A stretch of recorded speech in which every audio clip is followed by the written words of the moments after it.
नमस्कार, मी सुलेखा तळवलकर तुम्हा सगळ्यांचं दिल के करीबमध्ये अगदी अगदी मनापासून स्वागत करते. आपल्याकडे आज जे पाहुणे आलेत त्यांचं नेहमी असं म्हणणं असतं की डेस्टिनी कायम आपलं बोट धरून अलगद आपल्या डेस्टिनेशन पर्यंत आपल्याला पोहोचवत असते. आणि त्यांच्या आयुष्याचा प्रवास जर का आपण पाहिला तर आपल्याला ते पटतं सुद्धा. ते म्हणजे डॉक्टर गिरीश ओक. चला तर मग डॉक्टरांचं स्वागत करूया दिल के करीबमध्ये. डॉक्टर, दिल के करीबमध्ये अगदी अगदी मनापासून स्वागत आहे. थँक्यू. खूप वाट बघितली तुमची दिल के करीबमध्ये. म्हणजे पहिल्या काही एपिसोड्स मध्येच आपलं बोलणं चालू होतं. हो, मला सगळे एपिसोड्स तू पाठवत होतीस ते मी बघत होतो. आणि खरं तर तुम्ही वाट बघण्याच्या ऐवजी मीच वाट बघत होतो की मला केव्हा दिल के करीब तुम्ही नाही, तुम्ही असं म्हणणं माझ्यासाठी खूप मोलाचं आहे. त्यामागे कारण आहे, मुलाखतींचे कार्यक्रम आपण तूही केले असतील खूप. तुझी मुलाखत कोणतरी घेतली असेल, पण प्रत्येक वेळी ना मुलाखत खूप त्रोटक वाटते, खूप कमी वेळाची वाटते. आणि ही पर्टिक्युलर तू जे मला पाठवलं होतेस त्याच्यात मला खूप छान सगळं कव्हर झाल्यासारखं वाटलं. म्हणून मला असं वाटत होतं की ह्याच्यात आपण बोलता येईल आपल्याला चांगलं काय. बरं, आपल्याकडे तुम्हाला सगळ्यांना माहिती आहे, आपण डॉक्टरांना सांगूया आपली प्रथा काय असते की आम्ही आपल्या पाहुण्यांना काही गिफ्ट्स देतो आणि मग धमाल गप्पांना सुरुवात करतो. आधीच त्याला गुंडाळून टाकायचं. नाही तसं नाही. ओके. अरे बापरे. प्रदा नावाचा एक ब्रँड आहे, शिल्पा आपटे आणि मेधा गलगले यांचा. त्या असे डेकोरेटिव्ह आयटम्स बनवतात आपल्या घरासाठी. तर त्यांनी तुमच्यासाठी ही एक डेकोरेटिव्ह हँड पेंटेड बॉटल पाठवली आहे. फारच छान आहे. छान आहे ना? So nice. फार गोड आहे. इथे ठेवूया, छान दिसेल. येस. आणि त्याच्याबरोबर ना हा एक बुकमार्क सुद्धा आहे. वा. परत एकदा मी वाचन सुरू करावं अशी तुझी आणि सगळ्यांची इच्छा दिसते. हा सुद्धा हँड पेंटेडच आहे. हे एक गिफ्ट तुम्हाला पाठवलं आहे उलुक द आउल फाउंडेशनने. हे एक NGO आहे आणि ते सुद्धा हातानेच बनवतात सगळ्या गोष्टी. बघा, आवडतंय का? आऊल माझ्या मुलीचा आवडता पक्षी आहे. हो का? अरे वा. आयपॅडचं कव्हर आहे. अरे वा वा वा. अरे गंमत म्हणजे माझ्याकडे आता कापडाचंच कव्हर आहे, सगळी जुनी पिशवी टाईप. तिथे चेंज करेन, याच्यात ठेवेन. थँक्यू. आपल्या सगळ्यांची मैत्रीण वनश्री पांडे, तुम्हाला माहिती असेल, तर तिने तुमच्यासाठी एक शर्ट पाठवलाय. अरे बापरे. बघा, आवडतोय का? अरे बापरे वा. एक कुर्ता आहे. कुर्ता आहे. बघा. थँक्यू. खूपच छान आहे. माझ्या स्वभावासारखं आहे, रंगीबिरंगी. Thank you so much. I hope आता संपले गिफ्ट. नाही, आता हे एक शेवटचं आहे, ते पल्लवीसाठी आहे. अरे बापरे. हे सुद्धा उलुक द आउल फाउंडेशनचं आहे. आणि जसं मी तुम्हाला सांगितलं की हाताने सगळ्या गोष्टी ते बनवतात. माझ्या मते हे एक डायनिंग टेबलचं रनर आहे. हो. अरे वा. यांचं पॅकिंग पण जोरदार असतं. हो, फारच छान आहे. हे बघा, आवडेल ना तिला? फारच छान आहे. वा वा. नाईस. फारच छान. गोड. पल्लवीला मी खूप वर्षांपूर्वी भेटले होते. हो. मध्यंतरी अजिबात भेटच नाही झाली आहे. आमच्याकडून तिलाही नक्की भेट द्या. जरूर. सो सुरू करूया. करा. बरं, तुम्ही इतकी वर्ष काम करताय, इतक्या भूमिका केल्यात तुम्ही, आणि आयुष्याने तुम्हाला इतके अनुभव सुद्धा दिलेत. म्हणजे श्रीमंती बालपण म्हणू नका किंवा उत्तम शिक्षण म्हणू नका, आणि भरपूर कष्ट घेतल्यानंतरचं यश, आणि त्यानंतर वैयक्तिक आयुष्यात वादळ. या सगळ्या अनुभवांनी तुम्ही काय शिकलात? तुम्हाला काय दिलं यांनी? बापरे.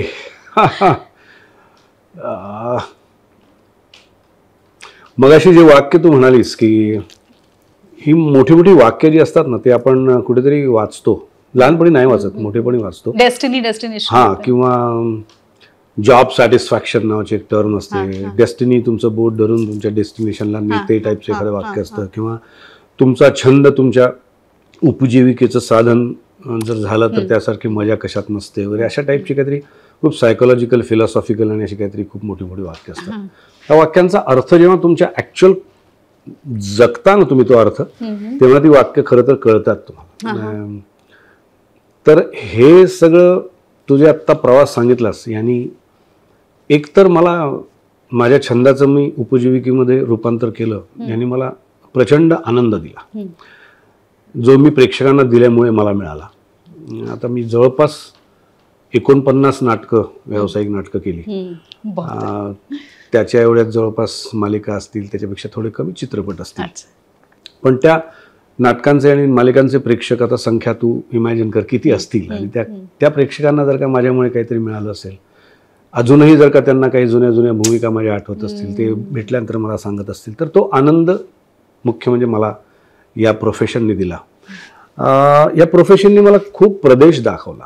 हा एक खूप मी याची म्हणजे उपलब्धी म्हणतो, किंवा यामुळे मिळालेलं एक वेगळं यश म्हणतो. की नाहीतर कुठल्याही ट्रॅव्हल कंपनीमध्ये पैसे भरून तुम्ही कुठलाही प्रदेश पाहू शकता, पण नाटकासाठी म्हणून मी जो प्रदेश पाहिला, मी महाराष्ट्राबाहेर भारतात आणि भारताबाहेर जगात जे मी प्रयोग केले, अनेक प्रयोग केले, आणि तिथल्या प्रेक्षकांनाही माझं नाटक दाखवू शकलो, तर हे नाटकामुळे झालं. तर ते एक खूप मला बरं वाटतं. आणि एक ती ओळख मला जी मिळाली. दुसरं एक मला खूप लेट लक्षात आलं ते असं की मला नीट आठवतं, रवी बापटांचं एक पुस्तक मी वाचलं, वॉर्ड नंबर 5 नावाचं, KEM मध्ये जे होते, शल्य विशारद होते. त्याच्यात त्यांनी शोधून काढलेला एक बापट स्टिच नावाचा एक स्टिच आहे, सर्जरीतली एक सर्जरीची प्रोसेस आहे, ती त्यांनी शोधून काढली. अशा बऱ्याच सर्जरीच्या प्रोसेसेस मोठ्या मोठ्या लोकांनी शोधून काढल्या, त्यांचं नाव त्यांना दिलं जातं नंतर. ते वाचल्यानंतर माझ्या लक्षात असं आलं की मी जर का प्रॅक्टिस केली असती, माझी मेडिकल प्रॅक्टिस, तर मला असं वाटतं की मी जनरल प्रॅक्टिशनर म्हणून सक्सेसफुल झालो असतो. पण माझी अशी काही मेथड, माझा असं काही फॉर्म्युला, माझं असं काहीतरी औषध किंवा असं काही मी तयार करू शकलो असतो का, तर मला असं वाटतं की नाही, मी जनरल प्रॅक्टिस केली असती. पण या क्षेत्रात आल्यावर माझी अशी एक, खूप काही ग्रेट नसेल, पण माझी अशी एक मेथड, म्हणजे ही भूमिका गिरीशची अजून आठवते, असं करू शकलो. तर हे उत्तर मी आधी फक्त माझी आवड, माझं पॅशन, माझा छंद असं म्हणायचो. पण ते पुस्तक वाचल्यानंतर मला क्लिक झालं. काही गोष्टी तुम्हाला नंतर क्लिक होतात, तेव्हा मला क्लिक झालं की अरे हो, माझंही असंच आहे. की कुसुम मनोहर लेले मधला लेले किंवा बाचा खोटे अजूनही लोक अरे गिऱ्या मस्त करायचा, किंवा दीपस्तंभ मधला नरेंद्र धाकरस, किंवा अजून बऱ्याच भूमिका असतील. तर हे मला मिळालं, ते या मिळालं. शिकवलं म्हणशील तर माझं एक वाक्य आवडतं, की जे वाक्य ॲक्च्युली पहिल्यांदा माझ्या संपर्कात आलं ते वेगळ्या स्वरूपात आलं. लर्निंग इज अ प्रोसेस आणि फ्रेंड इज अ प्रोसेसर, असं एक ते वाक्य. तर मी त्याचं मॉडिफिकेशन करून त्याला काय केलं की लर्निंग इज अ प्रोसेस आणि every new thing is a processor. तर कुठल्याही नवीन गोष्टीच्या संपर्कात तुम्ही येता तेव्हा तुम्हाला नवीन काहीतरी शिकता.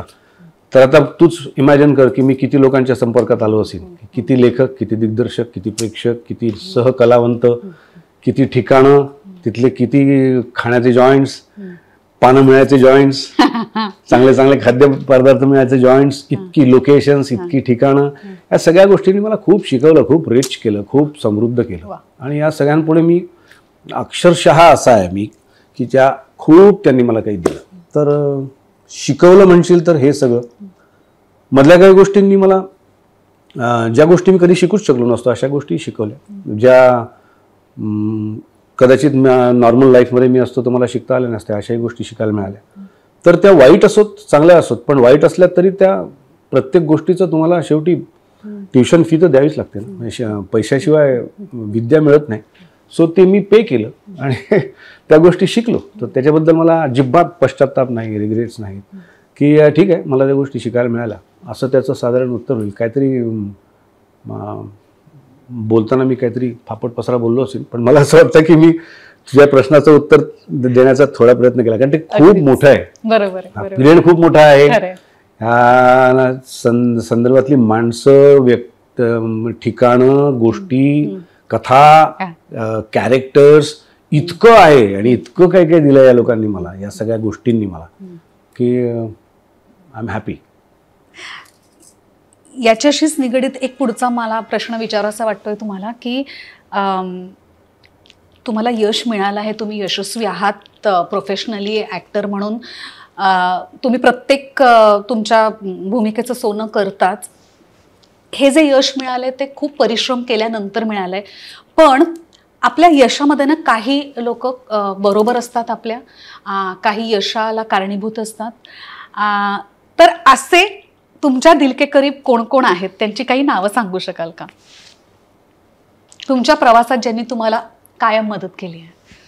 एकतर मी नागपुरात प्रायोगिक नाटक करून मग इकडे आलेला नट, त्यामुळे मला माझे जे गुरु होते आधीचे, ज्याला आपण म्हणतो की सुरुवातीला जेव्हा नाटक शिकता तुम्ही त्या काळातले, ते सगळे मी तिथे सोडून आलो.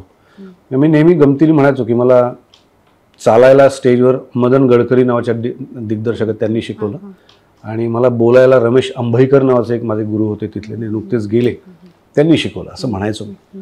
तर तेव्हाचे माझे जे सगळे गुरु होते त्यांनी मला नाटकात कसं काम करायचं, उभं राहायचं ते शिकवलं होतं. त्यानंतर मी इथे आलो तर डायरेक्ट मी व्यावसायिक रंगभूमीवर आलो आणि मला तिथे तपासलो गेलो.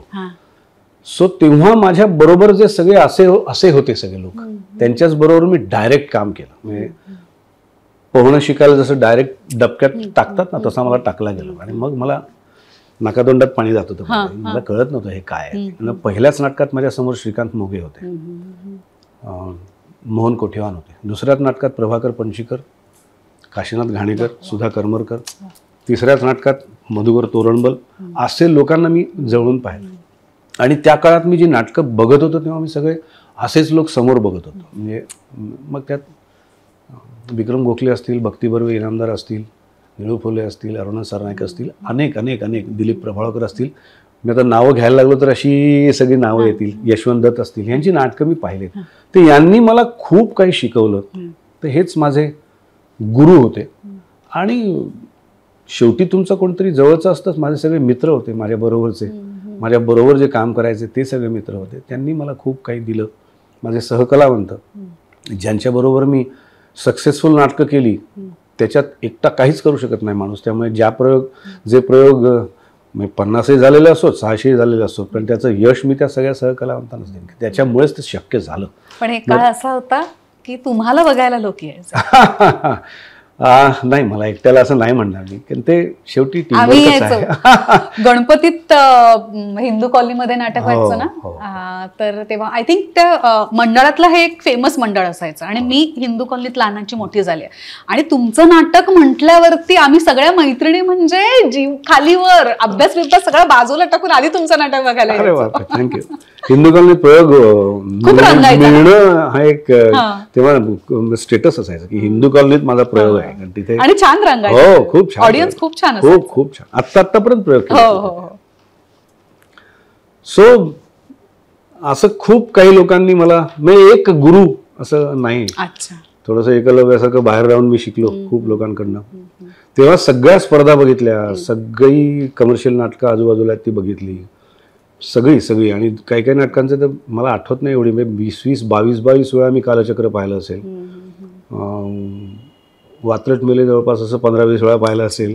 दुसरा सामना 15-20 वेळा पाहिलं असेल. मग त्यातलं वाक्य तेव्हा कालचक्रमधलं अजून मंजूचा वडा, आलं लसूण, आहा काय मस्त लागतो वगैरे, असा तो सीन डोळ्यासमोर होतो. किंवा सखाराम भावे आणि लीलाधर कांबळींचा वात्रट मेलेमधला सीन अजून डोळ्यासमोर आहे माझ्या. किंवा विक्रम गोखल्यांचा दुसरा सामनामधलं शेवटी फोटोच नाही असं स्वगत जे होतं ते. किंवा सूर्य पाहिलेला माणूसमध्ये डॉक्टर लागूनचं स्वगत असेल 40 मिनिटाचं ते. किंवा यशवंत दत्तचा फुलपाखरासारखा वावर स्टेजवरचा, दिलीप प्रभावळकरांचं बरीच नाटकं, म्हणजे हसवाफसवी तर होतच.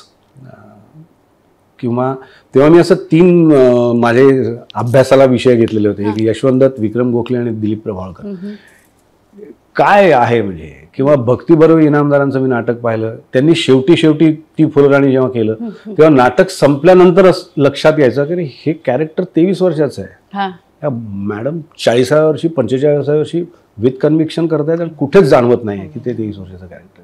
मग पुढे जाऊन ते नाटक मलाही करायला मिळालं आणि तेव्हा अजून काही वेगळं वाटलं. असे अनेक पणशीकरांबरोबर जेव्हा काम केलं तेव्हा असंच वाटलं की हा माणूस काय प्रकारचा ॲक्टर आहे. की कोकणातला अगदी साध्या, जिथे जनरेटरवर प्रयोग चालू आहे अशा ठिकाणचा प्रयोग असो, किंवा डायरेक्ट षण्मुखानंदला प्रयोग असो, किंवा दिल्लीतला प्रयोग असो, तीच इंटेन्सिटी, तीच सिन्सिअरिटी, तीच सगळं काम करण्याची हे. तर विंगेतून मी ह्या लोकांना पाहिलं, जवळून पाहिलं, समोरून पाहिलं. सो हेच माझे गुरु होते. आणि यांनीच खूप काही काही शिकवलं. पण घरात अभिनयाची पार्श्वभूमी नव्हती, बरोबर ना?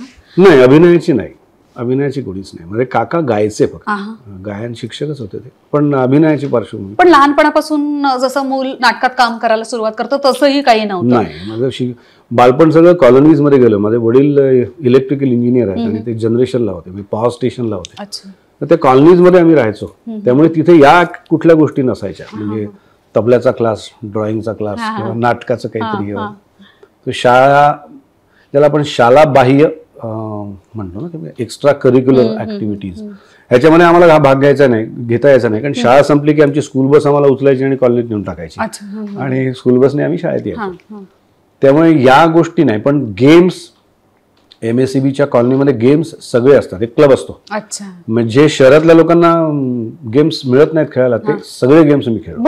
म्हणजे table tennis, badminton, carrom, volleyball, football, cricket, swimming, तू म्हणशील ते इनडोअर आउटडोअर गेम्स, जे तथाकथित गेम्स म्हटले जातात. आणि त्याच्या व्यतिरिक्त मग कंचे, भोवरे, पतंगा, गिल्ली दांडू, सुरकांडी, पारंब्या, तू म्हणशील ते, हे सगळे गेम्स आणि विथ ग्रुप, असाच तो पिंड तेव्हा बनला होता. पण नाटकाचा संबंध फक्त गणपती उत्सवात काही नाटक, दिवा जळू दे सारी रात नावाचं नाटक मला अजून असं लहान असताना बघितल्याचं आठवतं. ते असं त्या बाथरूम मध्ये ते गायब होतो, आत्मा बित्मा असं, आणि त्यातून डोक्यात आहे. पण नाटकाचा संबंध काहीच नव्हता, तो खूप नंतर आला. पण मग हेच करिअर म्हणून घ्यायचं किंवा हे कधी ठरवलं? इनफॅक्ट वैद्यकीय शिक्षण घेऊन सुद्धा तुम्ही इथे डायव्हर्ट झालात, ते का आणि कसं? ते परत तसंच की तेव्हा तुम्हाला कळत नाही, आणि नंतर तुम्ही जेव्हा काय म्हणतो आपण, केला सिंहावलोकन म्हणतो किंवा सेल्फ अनालिसिस वगैरे, फार मोठे मोठे शब्द आहेत ऍक्च्युली, पण ते कळतं तुम्हाला कधीतरी.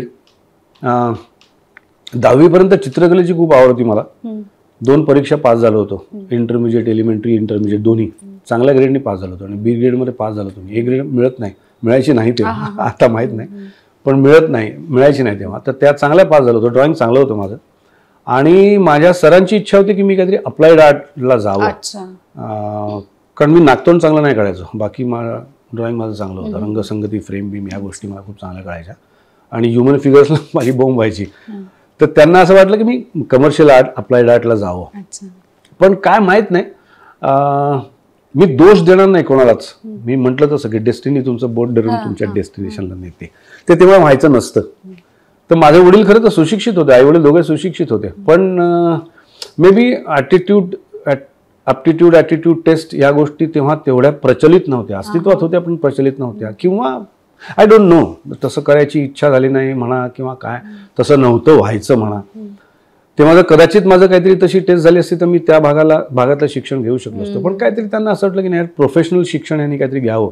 बरं, मी काही 90% वरचा विद्यार्थी नव्हतोच. मला इकडे 50-60 आणि शाळेच्या बाहेरचं काम जास्त सगळं. म्हणजे हे कंचे, भोवरे, पतंगा बितंगा. म्हणजे पुलंचं एक वाक्य नंतर ऐकलं मी ते नाटक, की तुझं आहे तुझं भाषेमध्ये, की जंगल हे माणसाचं मन विशाल करणारी खूप मोठी शाळा आहे. तर ही जी बाहेरची शाळा आहे मन विशाल करणारी, ती जास्त मला आवडायची. अकॅडमिक शिक्षणापेक्षा जरा बाहेरच्या गोष्टी मला जास्त अजूनही आवडतात. म्हणजे तर ते असल्यामुळे मी काही 90% वाला नाही हे माहिती होतं घरी, मलाही माहित होतं. बरं, त्याची मला खंत पण नव्हती, खंत वाटण्या इतकं वय पण नव्हतं. 10वी मॅट्रिकच्या पहिल्या बॅचचा विद्यार्थी, 75ला पहिल्यांदा 10वी मॅट्रिक आली तेव्हा. आणि त्याच्यात काय मी खूप मिळणार नाही, आणि 11वी-12वी करून वाट कशाला पाहिजे म्हणून 10वी नंतर मी BAMS नावाचा जो कोर्स आहे, bachelor of Ayurvedic medicine and surgery, equal status to MBBS, जे तेव्हा नव्हतं ऍक्च्युली. नंतर मीच कॉलेजमध्ये गेल्यानंतर आम्ही स्ट्राईक्स केले आणि रास्ता रोको आंदोलन केलं, त्यासाठी मी जेल बिल केलं वगैरे, हे सगळे प्रकार केले. त्याच्यानंतर इक्वल स्टेटस मिळालं MBBS आणि BAMSला. म्हणजे MPSC थ्रू ज्या पोस्ट होतात मेडिकल ऑफिसरच्या, त्या दोघांनाही सारख्या मिळतात. असो, आणि मग त्या कोर्सला मला ऍडमिशन घ्यायला लागलं, आणि मी तिथे ऍडमिट झालो. ठीक आहे म्हटलं, आता हे करूया. बरं, तिकडे 50% पासिंगच होतं, अभ्यासच 150% करायला लागायचा, तर जेमतेम 50% आठवायचं. आणि मग तिथे कुठेतरी माहित नाही, परत तेच की डेस्टिनी आली तिथे, की नाटकाच्या गॅदरिंगच्या नाटकाची नोटीस लागली. दॅट वॉज घेतलं शिंगावर. मनोहर काटडेलांचं नाटक. आणि मी गेलो सिलेक्शनला आणि मी काही सिलेक्ट झालो नाही. त्याचं मला वाईटही वाटलं नाही. बरं. ग्रुप ॲक्टिव्हिटी असल्यामुळे आपण त्यात राहावं एवढीच माझी इच्छा होती. सगळेजण करतायत, आपण असला पाहिजे. आणि मी माझ्या डिरेक्टरला म्हटलं की तू मला नाटकात नको घेऊस, पण तू मला ठेव इथे, मी चहा बिया आणून देईन, सेट बीट लावीन, झाडपूस करीन, राहीन तुमच्याबरोबर, प्रॉम्प्टिंग करीन, काय जे असतील ती कामं करीन. डेस्टिनी बनून तेव्हाचे आमच्या कॉलेजचे जे ड्रामा इन्चार्ज होते, मला अजून ते नाव लक्षात आहे, कारण तेच डेस्टिनी ठरले माझ्यासाठी, S.B. जोशी. बरं. गेले सर ते आमचे आता, ते पुढे डायरेक्टर ऑफ आयुर्वेद पण झाले.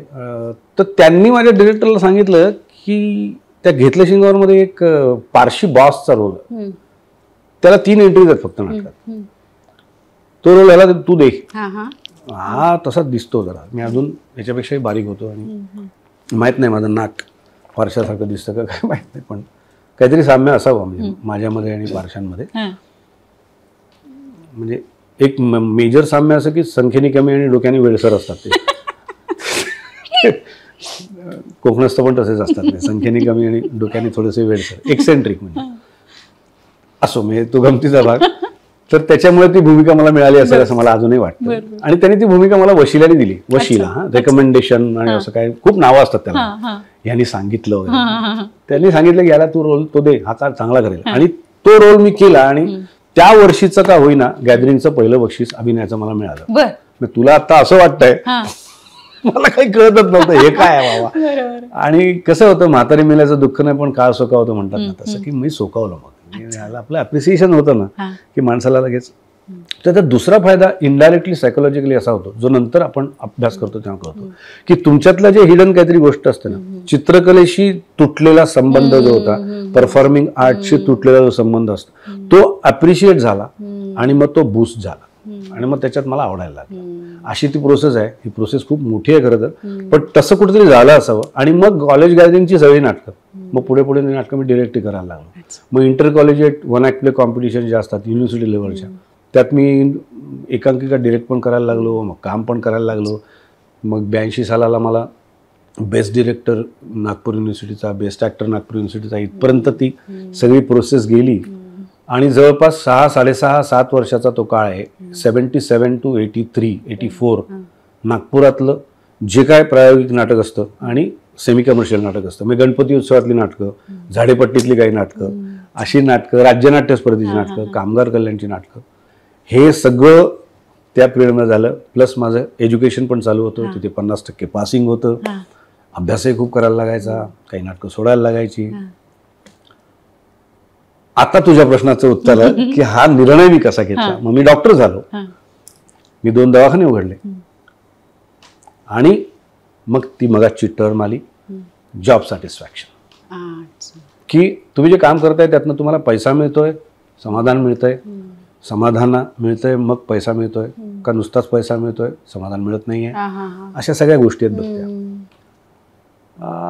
न आवडणाऱ्या कामात 2-2 तासात कंटाळलेली माणसं मी पाहिली आहेत आणि आवडणाऱ्या कामात 72 तास मी शूटिंग केलेलं आहे. मला झोपच आलेली नाही. तू पण अनुभवलं असेल. आपल्याला आवडणारं काम असेल, पॅशन असेल तुमची ती, तर काहीच वाटत नाही. 72 तास आपण असेच काम करतो. आणि तिथे मी रमेना. जनरल प्रॅक्टिस ही खूप खरं तर खूप कठीण प्रॅक्टिस आहे. स्पेशालिस्टची प्रॅक्टिस ही खूप सोपी प्रॅक्टिस आहे. जनरल प्रॅक्टिशनर हा एखाद्या फॅमिलीचा फ्रेंड, फिलॉसॉफर, गाईड असतो. तो सगळ्या गोष्टींमध्ये त्यांना गाईड करतो. मुलांना बापाला जे प्रश्न मुलाचे सोडवता येत नाही ते पण तो सोडवतो वगैरे, अशी ती खरं तर खूप छान संकल्पना आहे. ती हळूहळू जात चालली. शहरांमधून तर जनरल प्रॅक्टिशनर गेला आता, तो अजून गावांमध्ये आहे. तर ते मी करणार होतो. ते खूप छान प्रोफेशन आहे, पण त्यात मी रमेना. आणि कुठेतरी सहज मिळे तेथ जीव तृप्तता न पावे, अशी एक कविता आहे ना, तुम्हाला ते खुणावतं तिकडनं की तुम्ही भिकेचे डोळे थोडक्यात लागतात तुम्हाला, की जे बसल्या बसल्या मिळतंय ते नाही आणि तिथलं कुठलं तरी काहीतरी खुणावतंय आणि ते जास्त चांगलं आहे असं वाटतंय. असं काहीतरी झालं, ते भिकेचे डोळे लागले मला. आणि त्याला कारण थोडंसं झालं होतं. नागपुरात एक अपेक्षा नावाची संस्था आमच्या काही सिनियर्सनी फॉर्म केली होती. त्याच्यामध्ये मोहन कोठीवार आणि धनंजय भावे होते, जे नागपूरचे होते. मी दोघे गेले आता. तर त्यांना आम्ही घ्यायचो आणि बाकीचे लोक आम्ही अच्छा. नागपुरातले, अशी काही नाटकं केली आम्ही. 3 नाटकं त्यांच्याबरोबर केली मी. बर. ते आम्ही कमर्शियली केली, तिथे काही प्रयोग करायचो. तेव्हा मोहन कोठेवारांनी मला सांगितलं होतं, तेव्हा मी पास व्हायचा होतो. त्यामुळे पास झाल्यानंतर जर का तुला असं वाटलं की प्रोफेशन म्हणून नाटकात यायचं, तर मुंबईत आल्यानंतर मी आहे. अच्छा अच्छा. आता केवढी मोठी खूण आहे अशी आहे की नाही, तर ते कुठेतरी खुणा होत होतं की ते म्हणालेत. आणि घेतला मी डिसिजन. आईबाबांना सांगितलं, म्हटलं असं असं मला वाटतंय की मी. त्यांची काय रिॲक्शन होती? सुदैवाने खूप चांगली होती. बाबां मला म्हणाले की ठीक आहे, आत्तापर्यंत आम्ही तुला सांगितलं होतं की तू नापास व्हायचं नाहीस, ती अट आहे, कारण तू आमच्या पैशावर शिकतोस, सरकारच्या पैशावर शिकत नाहीस, तेव्हा आम्ही अपेक्षा करू शकतो. तू नापास झालेला आम्हाला चालणार नाही, आम्ही तुझी फी भरतोय. ती पाळलीस, तू नापास झाला नाहीस. आता तुझा निर्णय तू घेऊ शकतोस. माझ्याकडे 5 वर्ष आहेत अजून, माझी 5 वर्ष सर्व्हिस शिल्लक आहे असं बाबा मला म्हणाले. 5 वर्षात तू काहीतरी कर, 5 वर्षानंतर मात्र मी राहणार नाही, मी तूच बघायचं. इतकं स्पष्ट त्यांनी मला हे दिलं. आणि म्हटलं फेअर इनफ, ठीक आहे. आणि केलेली सगळी इन्व्हेस्टमेंट मी तशीच टाकून, ती देऊन टाकून ते चालू पण ठेवलं नाही मी. म्हटलं ते दोरे राहायला नको, कट ऑफ, म्हटलं नकोच, अँप्यूट सारखं. दोन्ही दवाखाने बंद करून टाकले आणि आलो या मुंबई नगरीत. आणि मग आय स्टार्टेड माय, काय तो शब्द आहे एकदम खूप स्ट्रगल शब्द आहे, भिकेचे डोहाळे, असं तो डिसिजन होता. आणि मी आलो. बापरे. आणि आता मला सुलेखा तळवलकर इंटरव्ह्यूला वगैरे बोलवतात, दिल के करीबला वगैरे, इथपर्यंत मी येऊन पोचलेलो आहे. स्ट्रगल म्हणजे नक्की काय? कामासाठी धडपड करणं, याला सुद्धा आपण स्ट्रगल म्हणतो. त्यानंतरचा एक टप्पा असतो की चांगलं काम मिळवणं, हाही एक स्ट्रगल असतो. आणि त्यानंतरचा आणखीन एक टप्पा असतो सातत्याने चांगलं काम मिळत राहणं. सो आपण, मला असं वाटतं, कायम स्ट्रगल करतच राहतो. तुमचं काय मत आहे? मला वाटतं ते क्षितिजासारखं असतं, जेवढं तुम्ही जवळ जाल तेवढं ते लांब असतं, तुम्ही तिथे पोहोचूच शकत नाही. तसंच असावं. सॅटिस्फॅक्शन इज डेथ असं म्हटलं जातं. तुम्ही जेव्हा सॅटिस्फाय होता तेव्हा तुमची ग्रोथ संपते, तुम्ही मरता. जोपर्यंत ते चालू आहे स्ट्रगल, टू डू समथिंग, काहीतरी करायला पाहिजे. जीवन मरणाचा प्रश्न आहे, हे मिळालं नाही तर मी मरून जाईन की काय, ऑक्सिजन सारखं वाटायला लागतं.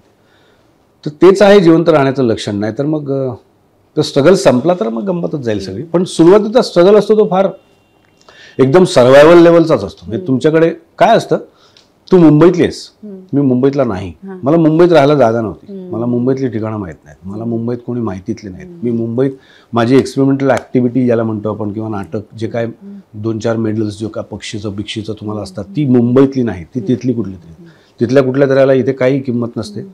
आणि इथे तुम्हाला कोणी ओळखत नसतं, तुमच्याकडे पैसे नसतात, तुमच्याकडे राहायला जागा नसते, तुमची ओळख नसते. अशा स्थितीत जे तुम्ही करता ना, खूप खूप त्रासदायक असतं ते तेव्हा खूप. आणि त्याच्यात अवहेलना, अपमान हे शब्द पण ना खूप खूप असे छान छान आहेत. याच्यापेक्षा वाईट काय काय तुमचं होतं. म्हणजे 10x10च्या खोलीमध्ये रानाडे रोडला मी जेव्हा पेंगेस म्हणून राहायचो, तेव्हा मी असा विचार करायचो की मी एकुलता एक मुलगा, माझे वडील इन्चार्ज ज्या पॉवर स्टेशनचे तिथला, ओक साहेबांचा मुलगा, माझी वेगळी बेडरूम, माझी वेगळी सगळं, वेगळी सोय, माझी 2 व्हीलर स्वतःची. आणि इथे मी चाळीच्या ह्याच्यात टॉयलेटच्या रांगेत उभा आहे आणि व्हॉट आय एम डुईंग, काय मिळतं आहे मला. आणि मग विचार करतो, नाही हे माझं आहे, ते माझ्या बाबांच्या मुलाचं होतं. असं तो एकच माझ्या गाठीशी होतं ते, की मी ओळख करून देताना मी सांगायचो, कोण तू? मी doctor Girish Oak. Doctor Girish Oak, doctor आहेस? हो. अरे हो, तू मग काय इथे काय करतोस? नाही, मला आवडून आलो. तर ते एक जे काय मॉरल असतं ना, की तुमच्याकडे काहीतरी भांडवल होतं, तेवढं होतं फक्त. आणि उपाशी राहायची तयारी होती.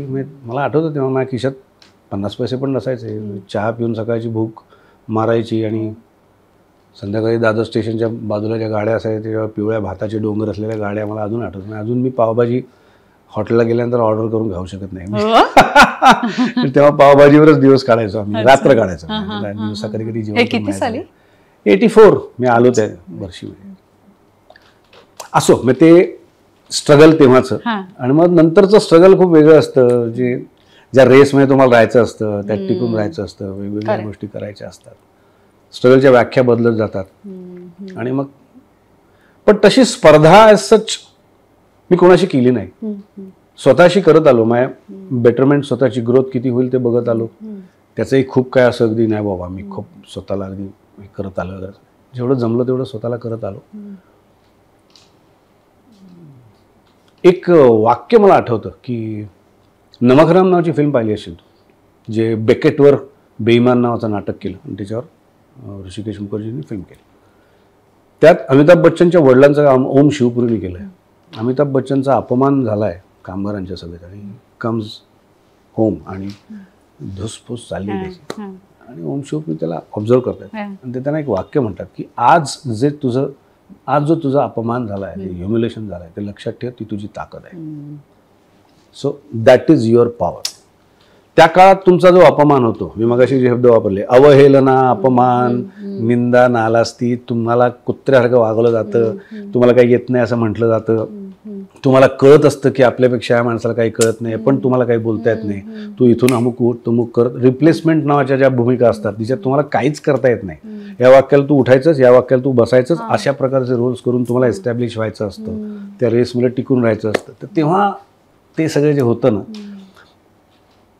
ते जे काय होतं तुमचं, ती तुमची पॉवर बनते. आणि जेव्हा तुम्हाला फ्रेश भूमिका मिळते तेव्हा ते एखाद्या व्होल्कॅनोसारखं इरप्ट होतं आणि येतं बाहेर, आणि मग नोबडी कॅन स्टॉप यू.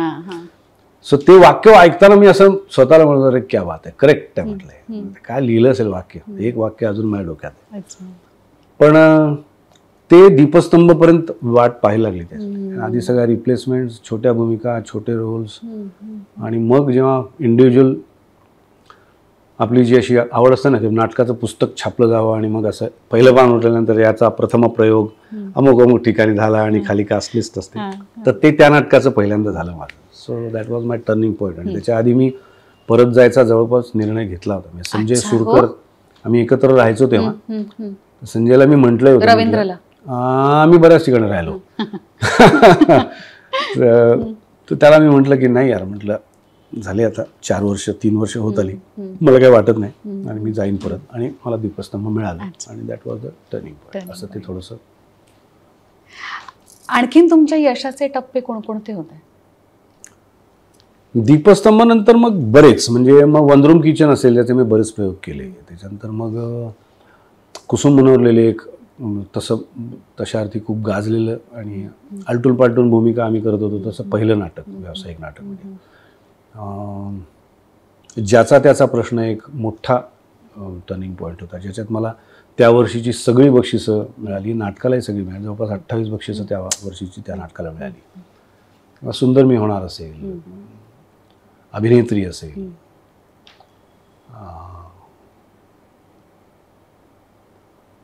त्याच्या आधीची मग बरीच, आता एकदम आठवत सुद्धा मला एवढी नाही, एकूण 49 नाटकं झाल्यामुळे आता मला एकदम आठवत नाहीत. पण नंतरची